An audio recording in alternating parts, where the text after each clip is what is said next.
사랑은 나이를 먹지 않습니다. 시간이 아무리 흘러도 마음은 그대로 남아있죠. 누군가를 그리워하는 감정, 보고 싶다는 그 마음 하나로도 다시 살아갈 이유가 생깁니다. 오늘 이야기는 조용한 요양원에서 다시 피어난 두 사람의 첫사랑 이야기입니다. 75세의 남자 이름은 윤재, 71세의 여자 이름은 선옥. 이들은 반세기 전 한 시골 마을에서 처음 만났습니다. 19의 윤재는 무뚝뚝하지만 책임감 강한 청년이었고 17의 선옥은 고운 손글씨를 쓰던 조용한 소녀였습니다. 그들은 서로를 한눈에 알아보았습니다. 사랑이라는 게 뭔지 정확히 몰랐던 그 나이에도 마음을 주는 건 본능이었습니다. 하지만 그들의 사랑은 세월이라는 이름 앞에서 멈춰버렸습니다. 가난, 가족의 반대, 그리고 사회의 벽, 모든 게 두 사람을 갈라놓았습니다. 그렇게 50년이 흘렀고 각자의 인생을 살아온 두 사람은 이제 서로를 잊은 줄 알았습니다. 하지만 운명은 기다릴 줄도 아는 법입니다. 2024년 봄 충청북도에 있는 한 요양원. 거기서 그들은 다시 만났습니다. 처음엔 서로를 몰라봤지만 어느 날 마주친 눈빛에서 반세기 전에 그 기억이 되살아났습니다.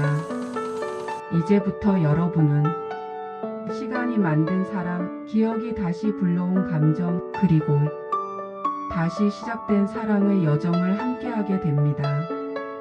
좋습니다. 1959년 충청북도 음성군의 작은 마을 초등학교에서 먼지 나는 운동장을 닦던 19 청년 윤재는 학교 뒷마당 우물가에서 종종 마주치던 소녀 선옥을 처음 알게 됐습니다. 선옥은 동네에서 글씨 잘 쓰는 아가씨로 소문났고 매일 노트 하나를 품에 안고 다니며 시를 베껴 적는 걸 좋아했습니다. 윤재는 그 소녀를 볼 때마다 마음이 울렁거렸지만 뭐라 말도 붙이지 못한 채 그저 바라만 봤습니다. 어느 여름날 학교 마당에서 선옥의 노트를 주운 윤재는 그날 처음 그녀에게 말을 걸게 됩니다. 이거 떨어뜨리셨어요? 선옥은 조용히 고개를 끄덕였고 그날 이후 두 사람은 매주 한 번씩 학교 뒤편 복숭아나무 아래에서 마주하게 됩니다. 처음에는 책 이야기를 나누다 점점 서로의 가족 이야기, 꿈, 그리고 마음속에 숨겨둔 고민들을 나누게 되었죠. 윤재는 가난한 농부의 장남이었습니다. 동생 셋을 돌봐야 했고 학교는 일찍 그만둬야 했습니다. 선옥은 동네 유지의 딸로 공부도 잘했고 선생님이 서울로 유학 보내야 한다고 칭찬할 만큼 똑똑한 아이였습니다. 사람들은 말했습니다. 어울리지 않는 조합이다. 그 집 아들하고는 선 보지 마라. 하지만 두 사람은 몰래 편지를 주고받으며 마음을 키워갔습니다. 하루는 선옥이 윤재에게 말합니다.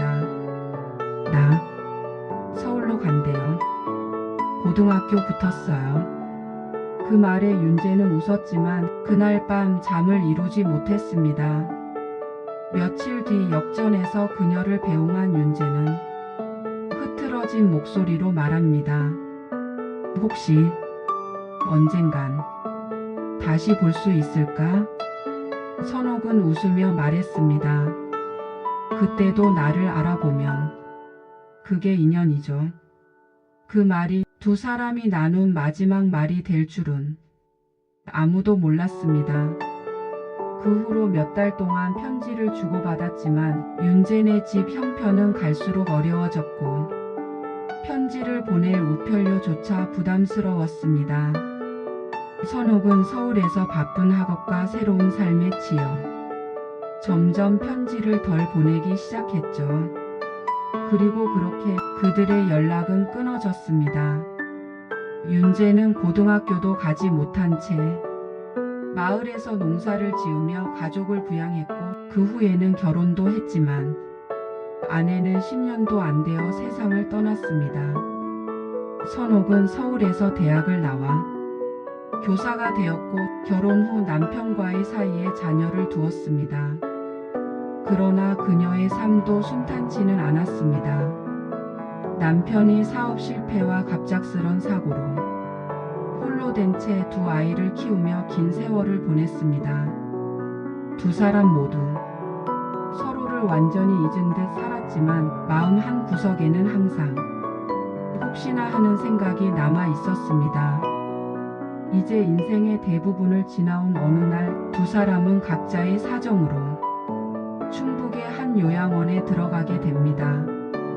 윤재는 지병으로 인해, 선옥은 자녀가 모두 외국으로 떠난 뒤 혼자 지내기 어려워져 그곳으로 오게 된 것이었습니다. 처음 요양원 마당에서 휠체어에 앉아 햇볕을 쬐던 윤재는 건너편 벤치에 앉아 책을 읽는 여성에게 눈길이 끌렸습니다. 그녀는 조용히 책을 읽고 있었고 한참을 지나서야 윤재는 그 모습이 낯설지 않다는 걸 깨닫습니다. 저 손짓, 저 자세, 어디서 본 듯한데. 며칠 뒤 식당에서 마주친 두 사람은 서로의 이름을 묻습니다. 저 성함이 정선옥이에요. 그 순간 윤재의 손에 쥐어졌던 숟가락이 멈췄습니다. 반세기 전 자신이 묻고 싶었던 바로 그 이름이었습니다. 윤재는 며칠 동안 그 사람이 정말 선옥일까? 라는 생각만으로도 가슴이 두근거렸습니다. 하지만 자신감은 없었습니다. 머리카락은 거의 휘어졌고 허리도 펴지지 않았고 말투도 예전 같지 않았기 때문입니다. 내가 먼저 다가가도 될까? 그녀가 날 기억하지 못하면 어쩌지? 윤재는 매일 요양원 복도를 걷고 또 걸었습니다. 혹시라도 마주칠까 싶어. 아침 식사 시간, 산책 시간, 독서 시간에 그녀가 있는 쪽으로 자연스럽게 움직였죠. 어느 날 요양원 정원에서 선옥이 벤치에 앉아 혼잣말처럼 중얼이는 걸 듣게 됩니다.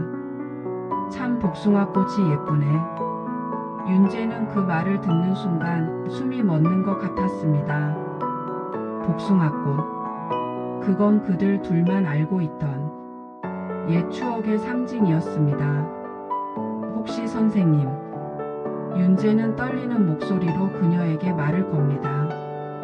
예전에 음성 초등학교 옆에 복숭아 나무가 있었던 거 기억나세요? 선옥은 천천히 고개를 돌립니다. 그리고 윤재의 얼굴을 오랫동안 바라본 후 아주 조용히 말합니다. 윤재 씨? 그 순간 바람이 멈춘 것 같았습니다. 서로는 그저 마주 보고 서 있었습니다. 눈동자에 담긴 건 반세기 전 다 말하지 못한 수많은 감정들이었습니다. 하지만 이들의 재회는 곧바로 행복으로 이어지지 않았습니다. 다시 가까워지려는 두 사람 사이엔 또다시 현실이 벽처럼 서 있었습니다. 요양원 규정상 입소자 간의 지나친 관계는 제한되었고 무엇보다 다른 입소자들과 직원들의 시선도 두 사람을 어렵게 했습니다. 이 나이에 연애는 무슨, 혼자 계셔야지 괜히 복잡하게 하지 마세요. 라는 소리도 들려왔죠. 윤재는 위축되었습니다. 자신이 괜한 짓을 했나 싶었고 선옥을 곤란하게 만드는 건 아닐까. 며칠간 일부러 피하기도 했습니다. 선옥 역시 갈등했습니다. 마음은 기뻤지만 자녀들이 이 사실을 알면 뭐라고 할까? 걱정이 앞섰습니다. 그리고 결정적으로 요양원 측에서 두 사람의 같이 산책하기나 같은 자리에 앉기 등을 제한하는 조치까지 취하자 두 사람은 또다시 멀어질 위기에 놓였습니다. 하지만 이번에는 그때와는 달랐습니다.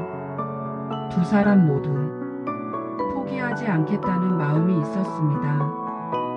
윤재는 요양원 담당 사회복지사에게 찾아가 정중하게 물었습니다. 사랑하면 안 됩니까? 지금도 누군가를 그리워하고 같이 말하고 싶은 게 제가 되나요? 선옥은 자녀에게 편지를 썼습니다. 자신의 삶에 남겨진 시간이 그리 길지 않다는 걸 인정하며 이 남자와의 이야기를 조심스럽게 털어놓았습니다. 몇 주 후 변화가 찾아왔습니다. 요양원 측은 두 사람의 만남을 조건부로 허용했습니다.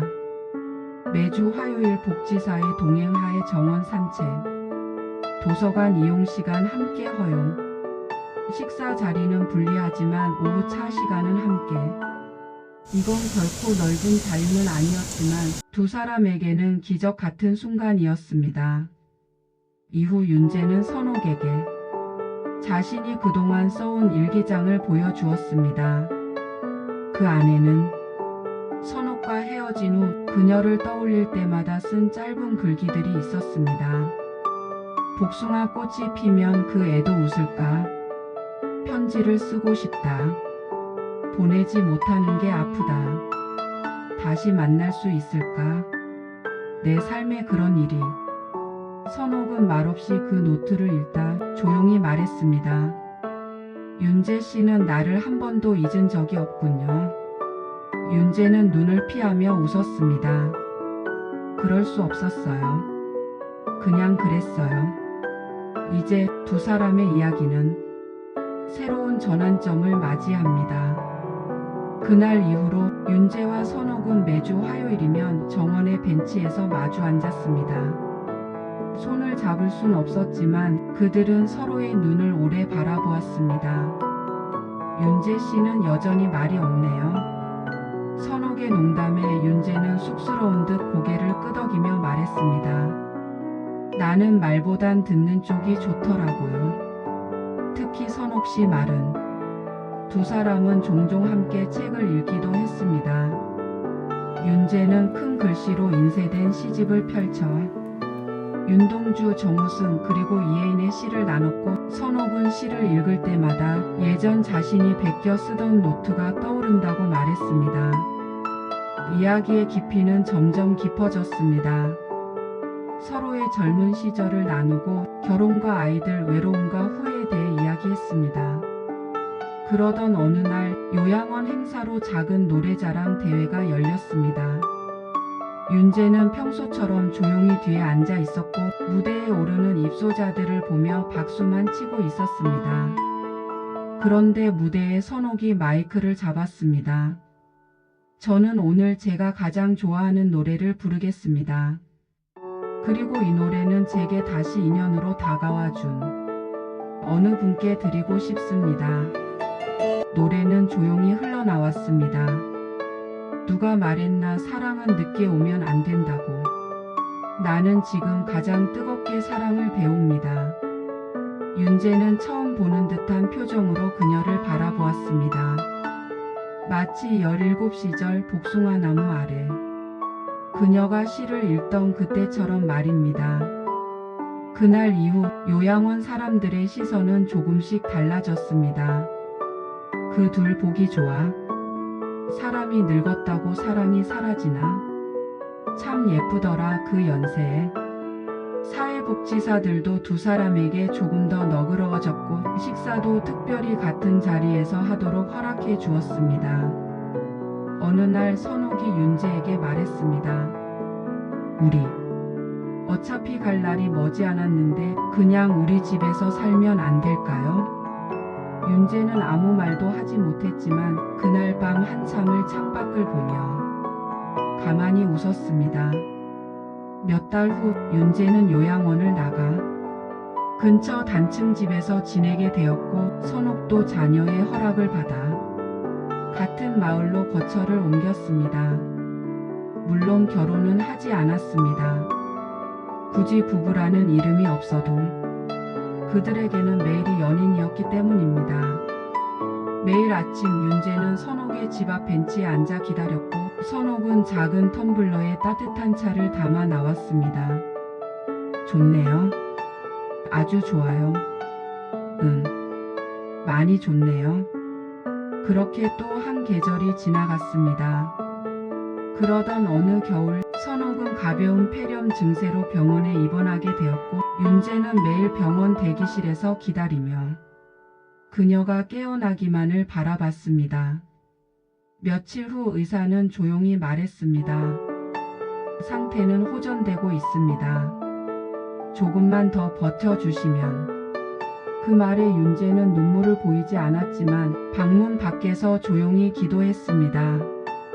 이 사람, 내 인생에서 다시 준 선물인데 제발 멀리 데려가지 마십시오. 그리고 기적처럼 선옥은 회복했습니다. 요양원 직원들은 말했습니다.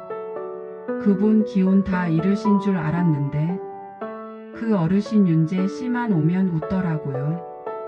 집으로 돌아온 선옥은 윤재에게 말했습니다. 나 이제 아파도 안 겁나요. 당신이 있으니까. 그 말에 윤재는 조용히 고개를 끄덕이며 이마에 살며시 입을 맞췄습니다. 그들의 마지막 계절이 언제일지는 아무도 알 수 없습니다. 하지만 분명한 것은 그 계절이 오기 전까지 두 사람은 매일을 선물처럼 살아간다는 사실입니다. 이 이야기는 실제 사연을 바탕으로 각색된 이야기입니다. 당신이 지금 몇 살이든 사랑을 시작하기에 절대 늦은 나이는 없습니다. 오늘도 누군가를 그리워하고 있다면 용기 내어 말해보세요. 혹시 나를 기억하시나요? 그 말 한마디가 당신의 인생을 다시 시작하게 할지도 모릅니다.